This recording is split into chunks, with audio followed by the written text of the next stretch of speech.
This podcast is sponsored by Lucy and Yak, and I'm so excited to share their Indie Biz program with you. Running an independent business means making tough choices, and sustainable options aren't always the most affordable. That's why Lucy and Yak are offering 40% off their sustainably made workwear, including aprons, so you don't have to compromise. Sign up to Indie Biz, and not only will you get the discount, but you could also be featured across Lucy and Yak's channels, spotlighting your business. Plus, they've got exciting plans for 2025, including Indie Biz markets. Head to the Lucy and Yak website to apply and join the community. Have you ever spent hours creating the perfect Instagram post and got crickets? Same. Imagine this instead. A fashion brand sets up a What's Your Style personality quiz using Score app. Shoppers get personalised product recommendations and you get email sign-ups, warm leads and a few cheeky sales. You can even use Score app for product waitlists, competitions and so much more. It's the perfect lead generation tool for your fashion brand. So head to scoreapp.com/fashion and get an exclusive 50% off your first month with Score app, or use the code FASHION at the checkout.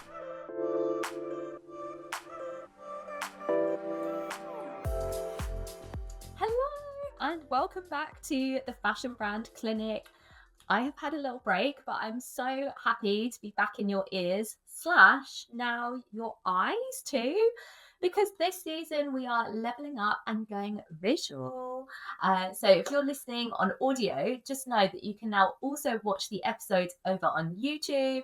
And I just want to say a huge thank you to everyone who listens and supports the podcast. It genuinely means the world. And it's because of you that I've been able to take this to the next level. So this series, I'm mixing things up with a blend of solo episodes and brilliant guest experts, all sharing what it really looks like to take your fashion business outside of your comfort zone, whether that's scaling, hiring, launching new collections, or pushing past the wobble of visibility. So if you've been craving honest conversations, practical strategies, and a little nudge to think and play bigger, then you are in the right place. So today I'm talking to the people whose brand has hit 6 figures. And obviously keep listening if that is your goal to hit the milestone. But when you hit the 6-figure mark, you've proven people want what you sell. But now you're in that weird in-between stage because you're growing, but it still feels chaotic and you're making sales, but not consistently, or perhaps seeing spikes during launches. And you're probably working harder than ever and you want to grow quickly, but your profits aren't reflecting it. Now, the thing is, what got you here won't get you there. So repeat after me. What got you here won't get you there. And scaling isn't just about doing more. It's about doing things differently. So today I'm breaking down the key shifts that will take you from where you are now to where you actually want to be. Now, before we dive in, I posted something on my socials recently about this tree versus hedge theory. I don't know if you saw it. If not, you can go back and it's got like a little green border. But at the start of your business, you're probably growing a hedge because it's sprawling in every direction and taking up space, but staying low because it's basically growing sideways like a hedge. And how do you know if you're growing a hedge? It's because you're selling too many products instead of perfecting your bestsellers and maybe neglecting those bestsellers as well. Saying yes to every opportunity without a clear strategy. Taking on too much at once. Spreading yourself too thin.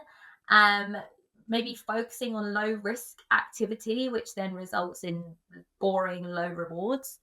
You're overwhelmed, you're busy, you're unprofitable. What we actually want to do is scale like a tree, because a tree has strong roots, it grows upwards, and once established, it has the confidence to kind of set itself apart from everybody else.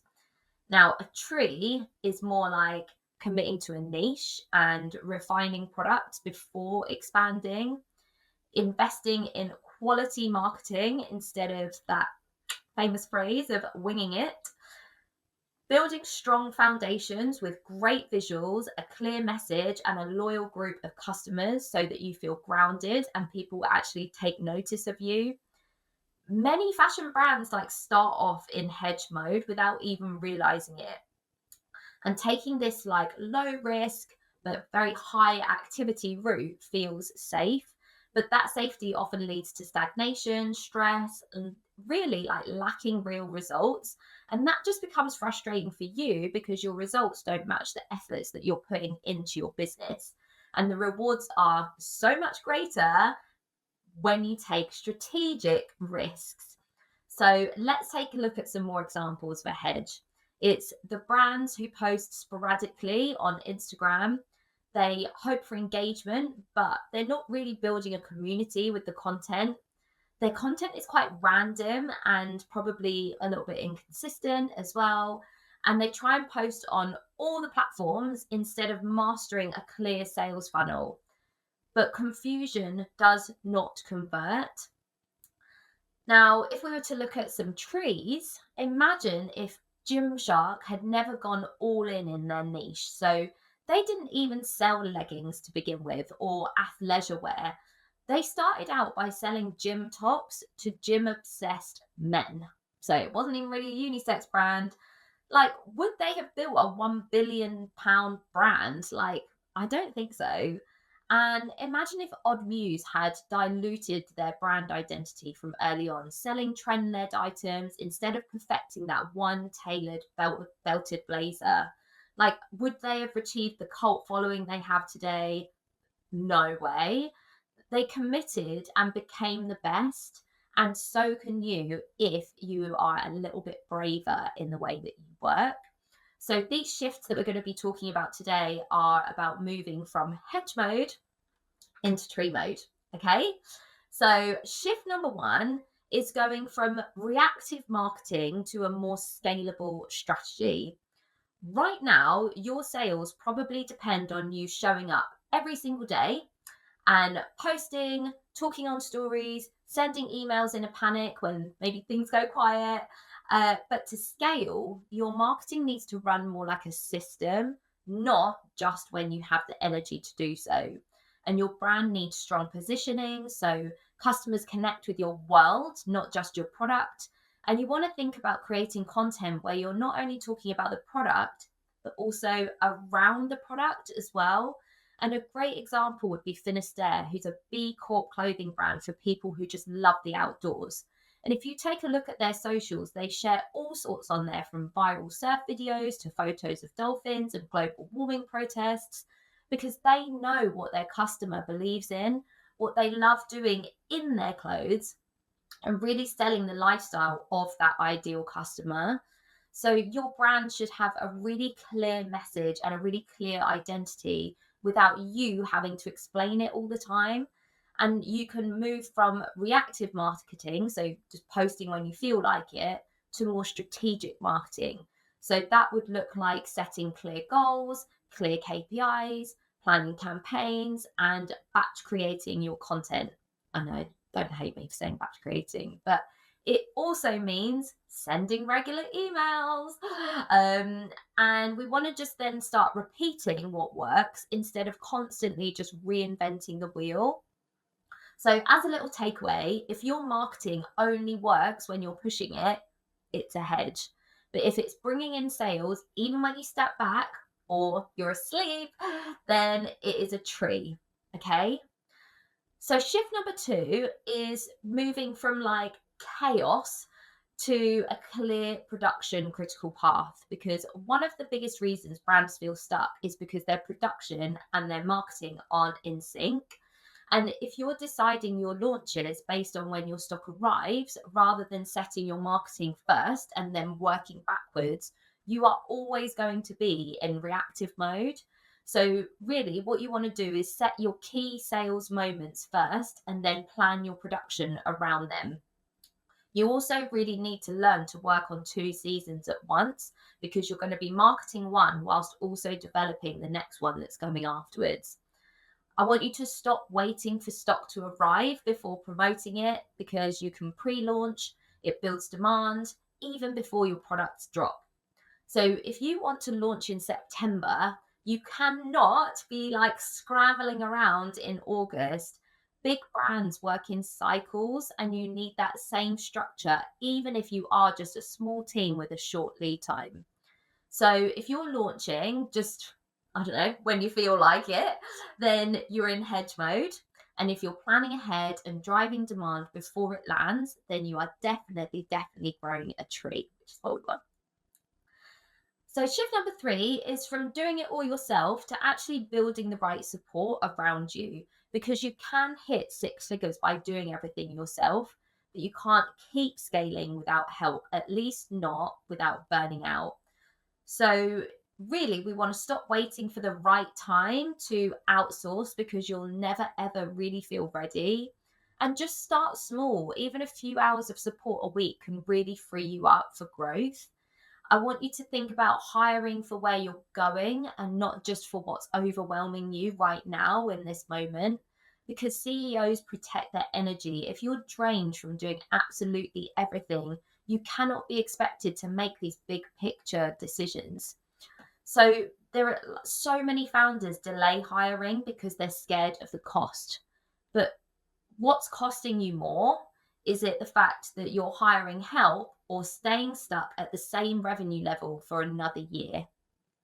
So a little takeaway from that is the fact that if you're spending all your time in the weeds, or let's just say trimming the hedge, then you are absolutely stuck in hedge mode.